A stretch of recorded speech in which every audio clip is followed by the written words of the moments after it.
This is the slab that we are working with today. It's a piece of maple. It has this massive crack inclusion down the middle. It broke apart just the other day at the end over there. So I'm going to be making a console table with the center section of this to fit in this form right here. It's really warped, so I'm going to lose quite a bit of material, which is why I'm cutting it down.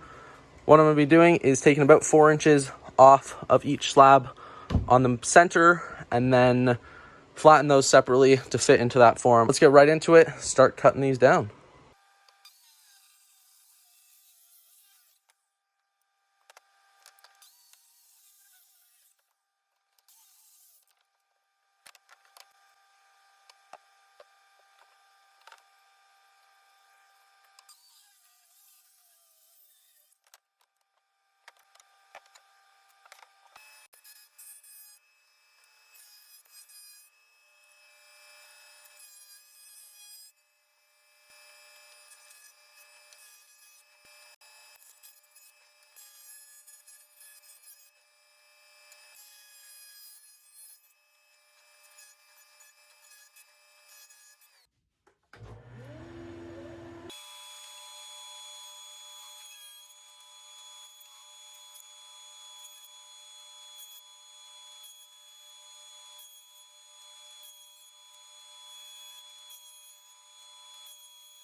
Alrighty, so I got the slab jointed and planed almost 100%. There's still a couple of rust spots, but those will get planed off later on in the project.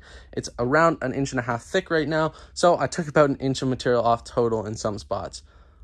But now that it's flat, I'm going to cut it to its length, fit it into the form.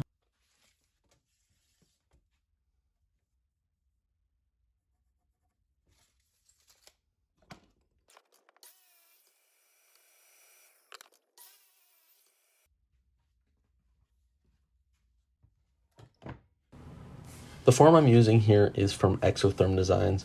I definitely recommend checking them out. They have amazing forms. I have a whole whack load of them in different sizes. This one's 11 by 48 inches.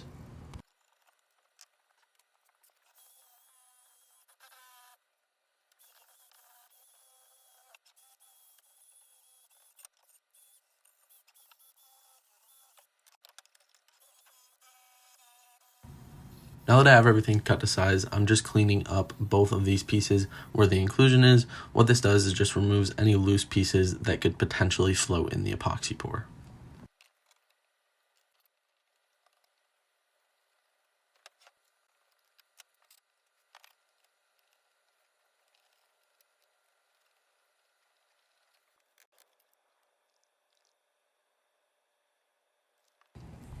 This epoxy here is by Rusty Designs Canada. I've been using this stuff for quite a few years.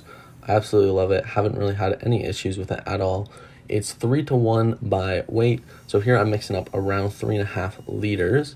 And I'm doing a black pigment. This is going to complement the legs really nice later on.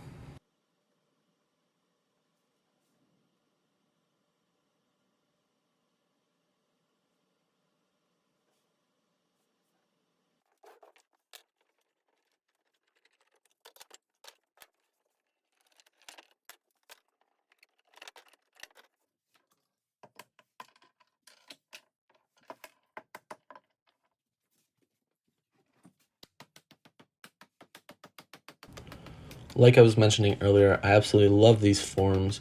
They're called no-seal forms. Pretty much what that means is they're just all completely plastic welded, so there's no way to remove these walls. It's all one piece, and all I gotta do is use my mallet, hit the piece out, it pops out, and it's immediately ready for another pour.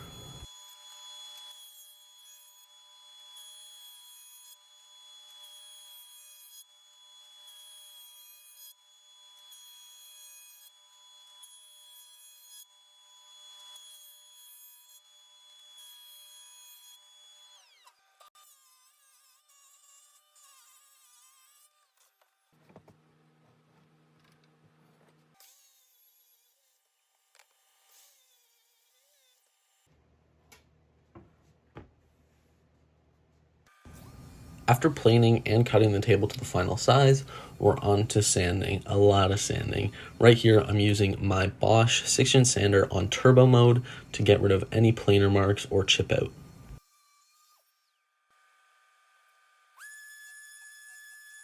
I'm not trying to waste all your time with sanding. Pretty much, I just work my way from 60 to 180 grit.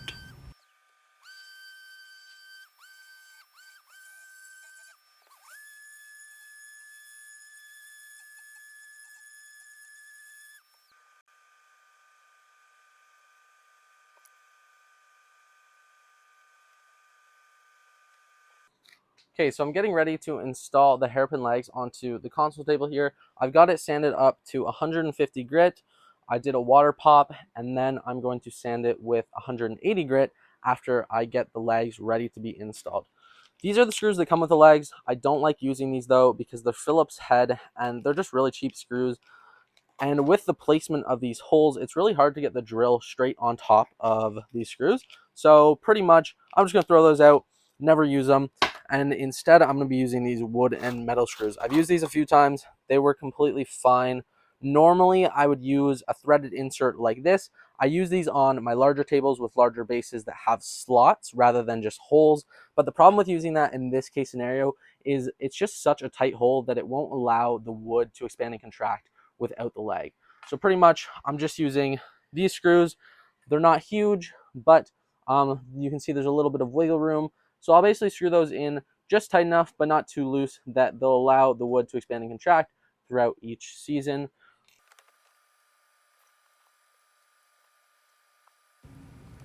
Most of the time, you'll actually see people installing their legs after the table is completely finished, but personally, in my opinion, I like doing it at my second last grit. What this allows me to do is drill my holes or mark out where the legs are going to be, and if I somehow got a scratch in the piece, it'll get sanded out right here. Now moving on to the best part of the project, putting on finish. I use Osmo 3043 Satin. I love this finish. I've been using it for a couple of years, and I love the results. I also do this step a bit differently than a lot of people. I apply my finish to the bottom and then install my legs after I buff everything off. That'll allow me to flip the table over and not need to worry about any smudges or fingerprints getting on the bottom.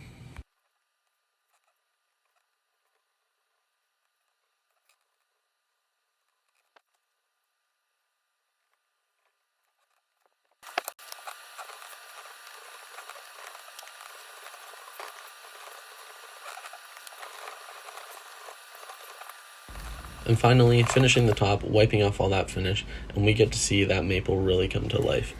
This piece has some amazing colors, amazing figuring, lots of crotch figure. I'll show you some final photos here.